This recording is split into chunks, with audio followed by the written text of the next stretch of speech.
Hello friends, welcome to SMG channel. अगर आप channel पे नए हो तो चैनल को सब्सक्राइब कर दो and hit the bell icon to get the latest updates. So आज के दिन अगर निफ्टी की बात करें तो निफ्टी जो था वो थोड़ा सा वॉलेटाइल था, बट जो एंडिंग थी उसकी 17,000 के नीचे ही क्लोजिंग जो है निफ्टी 50 ने दे दी है। सो आज के इस वीडियो में डिस्कस करेंगे कि क्या ऐसे फैक्टर्स थे जिसकी वजह से नेगेटिव क्लोजिंग हुई, और दूसरे स्टॉक्स के बारे में भी डिस्कस करूँगा जहाँ पे न्यूज़ है जिसको मैं कवर करूँगा आज के दिन। मेरे वीडियोस तो आप लोग देखते हो बट मेरे चैनल को सब्सक्राइब नहीं करते, so kindly subscribe to my channel, so इससे मुझे मोटिवेशन मिलेगा। सो फ्रेंड्स, अगर आज के दिन एफ का डेटा अगर देखें तो आज 3 अक्टूबर की डेट है, ये आप देख सकते हो। सो एफ ने बहुत दिनों के बाद लगभग छोटी सी बाइंग की है, लेकिन 590 करोड़ के आसपास की जो बाइंग है वो एफ ने की है। सो वहीं अगर आप देखो तो डी ने, जो डोमेस्टिक इंस्टीट्यूशनल इन्वेस्टर्स हैं, उन्होंने 425 करोड़ के आसपास की जो है सेलिंग आज के दिन की है। सो 3 अक्टूबर को आप देख सकते हैं एफ और डी ने जो है आज के दिन क्वाइट मैं कहूँगा कि जो मिनिमम क्वांटिटी के अंदर बाइंग और सेलिंग दोनों पार्टीज़ ने की है। पहला जो हमारा स्टॉक है वो है अदानी एंटरप्राइज। तो आप देख सकते हो लगभग 9% के आसपास की जो गिरावट थी वो अदानी एंटरप्राइजेस के दिन आज के दिन आपको देखने को मिली होगी। निफ्टी में जो आज गिरावट थी उसका डायरेक्ट कनेक्शन है वो अडानी एंटरप्राइजेस के साथ है, आप देख सकते हैं। अडानी एंटरप्राइजेस में आप देख सकते हो कि जब लास्ट का 12.5 से लेके 3.5 के आसपास ही लगभग 6% के आसपास की गिरावट जो थी वो अडानी एंटरप्राइजेस में हुई थी। इसका डायरेक्ट कनेक्शन जो है वो निफ्टी के साथ इसलिए है क्योंकि निफ्टी 50 का पार्ट है अब अडानी एंटरप्राइजेज, और आज अडानी पोर्ट्स के अंदर भी अगर आप देखें तो 5% के आसपास की गिरावट जो थी वो अडानी पोर्ट्स के अंदर भी थी। अडानी एंटरप्राइजेज और अडानी पोर्ट जो है दोनों भी निफ्टी 50 का हिस्सा है। मैंने पिछले दिन वीडियो बना के वहाँ पे भी मैंने बताया था कि जितनी भी अडानी एंटरप्राइजेज या अडानी ग्रुप्स के जितने भी स्टॉक्स हैं वो अगर निफ्टी 50 में शामिल होते हैं तो निफ्टी के अंदर वॉलेटिलिटी आपको इन फ्यूचर बहुत ज़्यादा देखने मिलेगी। उसका रीज़न यही है क्योंकि अडानी के जो स्टॉक्स हैं वो काफ़ी वॉलेटाइल होते हैं। कभी आप देखोगे तो 10% भाग जाएंगे, तो इसका बेनिफिट भी निफ्टी को होगा, बट इसके अंदर की जो स्टेबिलिटी है वो थोड़ी सी उसके अंदर कमी आएगी, और वॉलेटिलिटी जो है निफ्टी के अंदर आप ज़्यादा देखोगे जितने ज़्यादा अडानी के स्टॉक्स निफ्टी 50 में एंटर करते जाएंगे। यहाँ पे भी देखो मैं चार्ट्स के आधार पर ही बता रहा हूँ। जैसे अडानी एंटरप्राइजेज में 12.5 से लेके 3.5 तक गिरावट हुई थी, यहाँ पे भी आप देख सकते हो 4.5% की गिरावट जो है 4.35% में 4.21% की जो गिरावट है वो लगभग 3.5 घंटे के अंदर ही हो गई। 12.5 से सेम स्टोरी जो है वो अडानी एंटरप्राइजेज में भी है, और वो सेम आपको निफ्टी 50 के अंदर भी देखने मिलेगा। निफ्टी 50 के जितने भी 50 स्टॉक्स हैं उसके अंदर अगर गिरावट आएगी तो आप निफ्टी 50 के अंदर भी गिरावट ज़रूर देखोगे। और ये अडानी ग्रुप्स के जितने भी स्टॉक हैं ये काफ़ी ज़्यादा वॉलेटाइल होते हैं। निफ्टी की स्टेबिलिटी जो है वो अब आपको इन फ्यूचर जो है वो काफ़ी ज़्यादा वॉलेटाइल देखने मिलेगा। हालांकि यहाँ पे ये जो स्टॉक्स है वहाँ पे प्रॉफिट बुकिंग थी, क्योंकि अगर मैं आपको 1 साल का अगर मैं चार्ट बताऊँ तो 1 साल के अंदर या 5 साल के अंदर 101% के रिटर्न जो है अडानी पोर्ट्स ने बनाए। बट मैं अडानी एंटरप्राइजेस के चार्ट आपको बताता हूँ।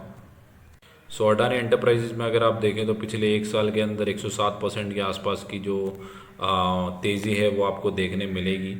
अब यहाँ पे आप देखोगे तो प्रॉफिट बुकिंग ही देखने मिलेगी। 6 महीने के अगर मैं चार्ट बताऊँ तो 6 महीने के अंदर जो लार्ज कैप स्टॉक है निफ्टी 50 का स्टॉक अगर 53% और हर साल पैसे डबल करेगा तो ये काफ़ी ज़्यादा ताज्जुब की बात है। जहाँ पे जो बड़े बड़े लार्ज कैप स्टॉक हैं वो 20-25% भी जो है पिछले साल दे नहीं पाए, या 20-25% का भी पॉजिटिव रिटर्न जनरेट नहीं कर पाए। वहीं पे अगर अडानी एंटरप्राइजेज जो है 1 साल के अंदर 100% रिटर्न दिखाएगा एंट्री करते हैं तो। नेक्स्ट जो हमारा स्टॉक है वो है नायका। यहाँ पे आज के दिन न्यूज़ आ गई है कि यहाँ पे आपका 5:1 का बोनस जो है कंपनी के मैनेजमेंट ने आज के दिन डिक्लेयर किया है, और जो रिकॉर्ड डेट है वो भी 3 नवंबर है।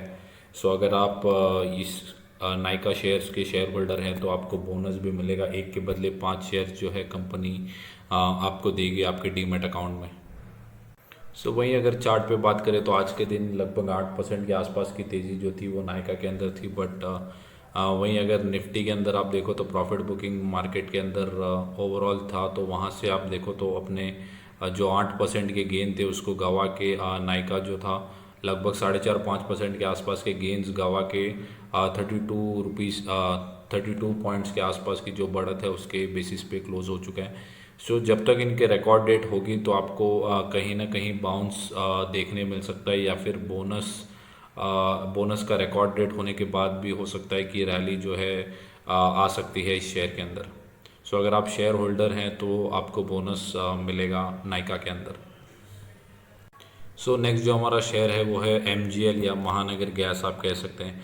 सो इंटरनेशनल मार्केट्स के अंदर 40% की जो बढ़त है वो प्राइसेस के अंदर हुई है in terms of natural gas. So IGL और MGL ये जो दोनों इंद्रप्रस्थ गैस लिमिटेड और महानगर गैस लिमिटेड अगर आप देखें तो इनको इन फ्यूचर जो है मार्जिन प्रेशर्स का सामना करना पड़ेगा। और नेचुरल गैस एक ऐसी चीज़ है जो कि डेली कंजम्पशन के अंदर यूज़ होती है। सो ये जो प्राइस हाइक हुआ है उसको pass on to the customers इतना इजी नहीं होगा। इसकी वजह से अगर आप देखो तो IGL हो MGL हो वहाँ पे शेयर्स के अंदर जो थी वो गिरावट आपको देखने मिलेगी। सो इंटरनेशनल मार्केट में आप देखें तो एकदम स्टीप राइज हो चुका है, लगभग 40% के आसपास का नेचुरल गैस के अंदर। सो ये जो है नेगेटिव इम्पैक्ट देगी in future for gas companies, क्योंकि इनके मार्जिन जो है वो डायरेक्टली अफेक्ट हो जाएंगे, क्योंकि इनकी जो बाइंग कॉस्ट है वो बढ़ जाएगी। और अगर ये सेम प्राइस जो है अपने कस्टमर्स को पास ऑन नहीं कर पाए तो इनको पूरी मार जो है वो झेलनी पड़ेगी। सो नेक्स्ट जो शेयर है वो है मुथूट फाइनेंस। सो ये शेयर को मैं काफ़ी बार कवर कर चुका हूँ मेरे चैनल के ऊपर, और गोल्ड लोन के सेक्टर में ये कंपनी जो है काम करती है। सो कंपनी काफ़ी अच्छी है, बट पिछले कुछ टाइम से जो है कंपनी काफ़ी ज़्यादा प्रेशर में चल रही है। सो लगभग ऑल टाइम या एक साल के अंदर आप देख सकते हैं तो 32% 33% के आसपास के नेगेटिव रिटर्न्स कंपनी ने जनरेट करके दिए हैं। सो 1700 के आसपास के लेवल की ये कंपनी थी। 41,000 करोड़ की जो मार्केट कैप है, सो लार्ज कैप की ये कंपनी है। कंपनी का पी भी अगर आप देखें तो सिर्फ 10 के आसपास है। सो कंपनी का पी भी इतना ज़्यादा हाई नहीं है। कंपनी जो है डिविडेंड भी ठीक ठाक देती है, लगभग 3% के आसपास की जो है डिविडेंड यील्ड कंपनी देती है। सो कंपनी की जो फेस वैल्यू है वो 10 है। सो इन फ्यूचर आपको बोनस भी मिल सकता है इस कंपनी के अंदर, बोनस या स्प्लिट। सो कंपनी का अगर ऑल टाइम हाई देखें तो लगभग 1721 के आसपास है, और कंपनी अभी 1000 के आसपास चल रही है। सो इन फ्यूचर मैं इसके कंपनी के टारगेट्स भी आपके साथ शेयर करूँगा। सो अभी तो देखें तो 1029 के आसपास है। सो देखते हैं इसके टारगेट्स क्या हैं।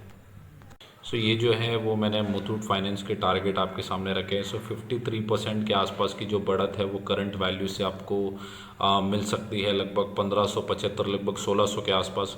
डाउन साइड अगर देखें तो सिर्फ 11% के आसपास है, बट अगर अप साइड देखें तो 53% के आसपास है। So risk to reward ratio जो है वो काफ़ी ज़्यादा अच्छा है। मीडियन में भी अगर आप देखें तो 1400 रुपये के आसपास के टारगेट जो हैं वो मीडियम टर्म में आपको दिख रहे हैं। सो फोरकास्ट अगर आप देखें तो नेक्स्ट सितंबर 2023 का है। सो अगर आप लॉन्ग टर्म में अगर आप होल्ड करते हैं तो लगभग एक साल के अंदर 53% के आसपास के रिटर्न्स आपको मिलेंगे। और कंपनी ऑलरेडी 30-35% के आसपास के एक बड़े करेक्शन में आपको मिल रही है। लार्ज कैप की कंपनी है, कंपनी का फेस वैल्यू भी कम है, कंपनी का पी भी कम है। सो इतने ज़्यादा मैं कहूँगा कि अच्छे फैक्टर्स कंपनी के अंदर हैं, but for the time being company जो है वो नहीं चल रही है। सो आप ऐसी कंपनीज़ के अंदर छोटे छोटे चंक्स के अंदर इन्वेस्टमेंट कर सकते हैं और अपने क्वांटिटीज़ को बढ़ा सकते हैं। सो नेक्स्ट जो स्टॉक है वो है SBI कार्ड्स एंड पेमेंट। सो आज के दिन आप देखें तो 4% के आसपास की गिरावट थी। सो मार्केट के साथ साथ इसके अंदर भी गिरावट है।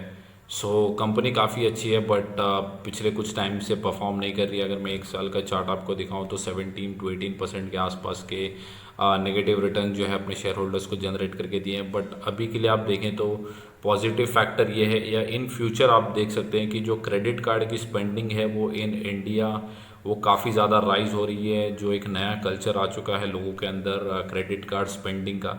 सो पिछले कुछ टाइम से हम इतना ज़्यादा रिलायबल नहीं थे, क्रेडिट कार्ड से लोग ज़्यादा पसंद नहीं करते थे। बट अब के इसमें जो है वो नया कल्चर आ चुका है क्रेडिट कार्ड को ओन करना और क्रेडिट कार्ड के थ्रू स्पेंडिंग करना। सो ये जो कंपनीज हैं इनको काफ़ी ज़्यादा फ़ायदा या बेनिफिट हो सकता है, क्योंकि लोग अभी ऑनलाइन शॉपिंग भी करते हैं, वहाँ पे multiple discounts SBI cards SBI का जो क्रेडिट कार्ड होता है उससे आपको मिल सकते हैं, मल्टीपल डिस्काउंट्स होते हैं। सो वो डिस्काउंट्स के डिस्काउंट को देखते हुए लोग काफ़ी ज़्यादा शॉपिंग जो है वो SBI क्रेडिट कार्ड के थ्रू करते हैं। सो ये जितने भी पॉजिटिव फैक्टर्स हैं ये हो सकता है कि शॉर्ट टर्म में आपको पेन दे या ये स्टॉक चले ना, बट ये जैसे जैसे हाइप बढ़ते जाएगा क्रेडिट कार्ड के स्पेंडिंग का इन इंडिया या ऑनलाइन शॉपिंग का, या ये जितने भी multiple discounts around the online websites हैं, सो ये एसबीआई कार्ड्स को काफ़ी ज़्यादा बेनिफिट जो है इन फ्यूचर होगा और आपके स्टॉक के प्राइजेस भी काफ़ी ज़्यादा बढ़ेंगे। सो अगर आप ये स्टॉक को होल्ड करते तो मैं कहूँगा कि पेशेंटली आप ये स्टॉक को होल्ड करके रखिए और इन फ्यूचर्स जो है वो आपको काफ़ी ज़्यादा बड़े लेवल्स आपको ज़रूर देखने को मिलेंगे। सो नेक्स्ट जो कंपनी है वो है सी डी एस एल। सो सी डी एस एल काफ़ी अच्छी कंपनी है और लो कॉस्ट बिजनेस मॉडल की कंपनी है। सो कंपनी को इतना ज़्यादा कुछ खर्चा होता नहीं स्पेंडिंग करने के लिए और अपने बिजनेस को चलाने के लिए। सो कंपनी काफ़ी अच्छी है, बट अभी के लिए आप देखोगे तो प्रेशर के अंदर चल रही है विद द मार्केट। अगर मैं एक साल का चार्ट बताऊं तो एक साल के अंदर कुछ भी रिटर्न जो है जनरेट करके नहीं दिए, 5% के आसपास के नेगेटिव रिटर्न्स हैं। और अगर अपने ऑल टाइम हाई जो कि लगभग 1700 के आसपास, 1500-1700 के आसपास था, सो वहाँ से भी 21-22% के आसपास के नेगेटिव रिटर्न्स या आप कह सकते हैं कि डिस्काउंट पे आपको मिल रहा है।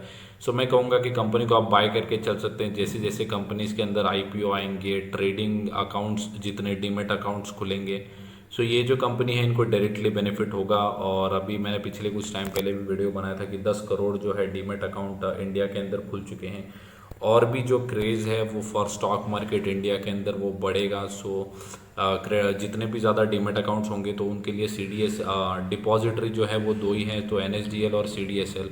सो सी डी एस एल जो है वो स्टॉक मार्केट के अंदर लिस्टेड है, सो डायरेक्ट बेनिफिट जो है वो सी डी एस एल को होगा। सो अगर आप स्टॉक को होल्ड करते हैं तो होल्ड करके रखिए और फ्रेश इन्वेस्टमेंट करना चाहते हैं तो एक एक दो दो स्टॉक करके भी आप यहाँ से भी उठा सकते हैं। सो नेक्स्ट जो स्टॉक है वो है एफएल से। एफएल इंडिया को भी मैंने काफ़ी बार कवर किया था और प्रीवियसली भी मैंने 1700 का टारगेट जो है वो लॉन्ग टर्म का मैंने मेरे चैनल के ऊपर दिया था। सो कंपनी जो है अभी के लिए स्ट्रगल कर रही है। 6 महीने का अगर मैं चार्ट दिखाऊं तो या एक साल का चार्ट दिखाऊं तो सिर्फ 10% के आसपास के रिटर्न ही जनरेट किए हैं, या बहुत से लोगों ने जो है 1700-1500 के 1400 के लेवल पे, 1400-1500 के लेवल पे भी बाय किया है। सो अपने ऑल टाइम हाई से भी देखेंगे तो 15% के आसपास के डिस्काउंट पे आपको मिलेगा। सो मिड कैप की काफ़ी अच्छी कंपनी है और एड के बिजनेस में काम करती है। सो जितना ज़्यादा डिजिटलाइजेशन होगा उतना ज़्यादा ये कंपनी को बेनिफिट होगा और इनके जो बिज़नेस है वो अब्रॉड में भी चलते हैं, साउथ अफ्रीका, नैम, सो ये सब रीजन्स में भी जो है एफएल काम करती है। सो इन फ्यूचर अभी जो है इनके Q2 के रिजल्ट्स आएंगे, सो वहाँ पे भी आपको पता चलेगा कि ये कंपनी जो है वो कैसे परफॉर्म कर रही है। सो आप उसके बेसिस के अंदर भी आप ये स्टॉक के अंदर इन्वेस्टमेंट कर सकते हैं। मैं पर्सनली भी ये स्टॉक को होल्ड करता हूँ। सो नेक्स्ट जो कंपनी है वो है लक्ष्मी ऑर्गेनिक्स। सो केमिकल सेक्टर, स्पेशलिटी केमिकल के सेक्टर में ये जो कंपनी है वो काम करती है। मेरे चैनल के ऊपर पहले भी ये कंपनी के ऊपर पूरा डिस्क्रिप्शन दिया था और कंपनी क्या करती है क्या नहीं, बट अभी के लिए मैं इसलिए कवर कर रहा हूँ क्योंकि कुछ लोगों ने जो है हायर लेवल्स के ऊपर ये स्टॉक को बाय किया होगा। सो लगभग 600 के आसपास जो है स्टॉक गया था और वहाँ से अगर आप देखें तो 41% या 42% के आसपास जो है गिरावट ये स्टॉक के अंदर हो गई है। सो अगर आप 600 से लेके या ये 350 के लेवल से बीच में कहाँ पर भी अगर आप होल्ड करते हैं तो होल्ड करके रखिए। काफ़ी ज़्यादा अच्छी कंपनी है, बट अभी क्रूड ऑयल के चक्कर में जो है काफ़ी ज़्यादा केमिकल कंपनीज जो थी उनकी बहुत ज़्यादा, मैं कहूँगा कि वहाँ पे बहुत ज़्यादा करेक्शन हो चुका था, चाहे दीपक नाइट्राइट हो, ये हो, आरती इंडस्ट्रीज़ हो। सो यहाँ पे ये जो केमिकल कंपनीज है काफ़ी ज़्यादा हाईली फंडामेंटल स्ट्रॉन्ग है ये सब कंपनीज के, but due to global factors अभी के लिए परफॉर्म नहीं कर रहे हैं। बट जैसे ही ये कंपनीज चलेंगी तो आप देख सकते हो 41% के आसपास का डिस्काउंट है।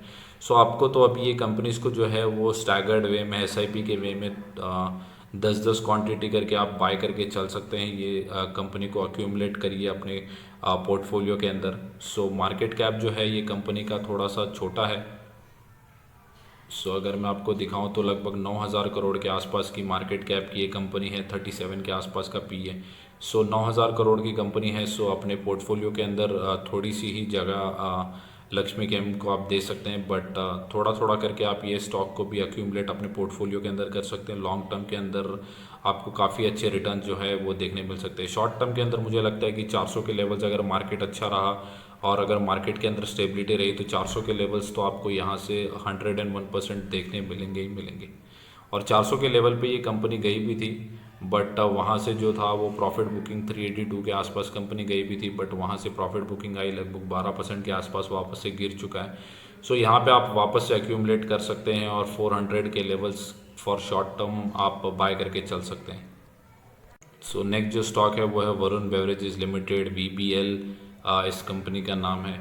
सो कंपनी गिरते मार्केट के अंदर भी काफ़ी ज़्यादा आउट परफॉर्म कर रही है, लगभग 3% के आसपास की तेज़ी जो है वो क्लोजिंग बेसिस पे थी। सो अगर आप यहाँ से स्टार्ट से देखें तो लगभग 3.5-4% के आसपास की जो तेज़ी थी, बट निफ्टी के अंदर गिरावट आई, सो यहाँ पे भी आई। सो फिर भी गिरावट आने के बाद भी लगभग 2.5% के आसपास की जो बढ़त है उसको होल्ड किया है VBL ने। सो VBL जो है वो बेवरेजेस कोला के सेक्टर के अंदर काम करती है। पेप्सी की जो है इनके पास ब्रांडिंग पूरे इंडिया के अंदर VBL मैन्युफैक्चर करता है पेप्सी के जितने भी प्रोडक्ट्स हैं।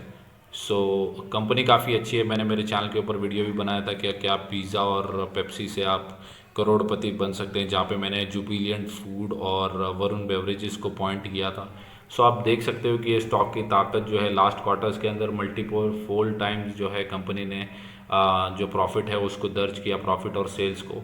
सो वही जो है आपको चार्ट के ऊपर देखने मिल सकता है। सो कंपनी का अगर मैं ऑल टाइम हाई अगर आपको बताऊं सो 1200 के आसपास है और जो लो है वो 539 के आसपास है।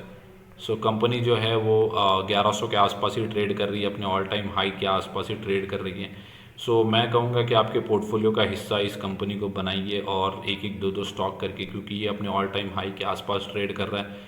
सो आप थोड़े थोड़े क्वांटिटीज़ के अंदर ऐड कर सकते हैं, और अगर आपको लमसम भी अमाउंट ऐड करना है तो आप थोड़े थोड़े गिरावट के अंदर ऐड कर सकते हैं। क्योंकि अगर आप लॉन्ग टर्म के लिए सोचते हैं 2 साल 3 साल 5 साल के लिए, सो आप कोई भी लेवल के ऊपर बाय कर सकते हैं और आप होल्ड करके चल सकते हैं। क्योंकि इंडिया इतना बड़ा कंट्री है और वहाँ पे कंजम्पशन इतना ज़्यादा है, तो इनके जो प्रोडक्ट्स हैं वो तो लॉन्ग टर्म के अंदर काफ़ी बिकेंगे है और इन फ्यूचर भी काफ़ी ज़्यादा ग्रोथ है। सो ये थी मेरी commentary for all the stocks and the news. So अगर वीडियो अच्छा लगा होगा तो वीडियो को लाइक कर दो एंड चैनल को सब्सक्राइब। Thank you guys.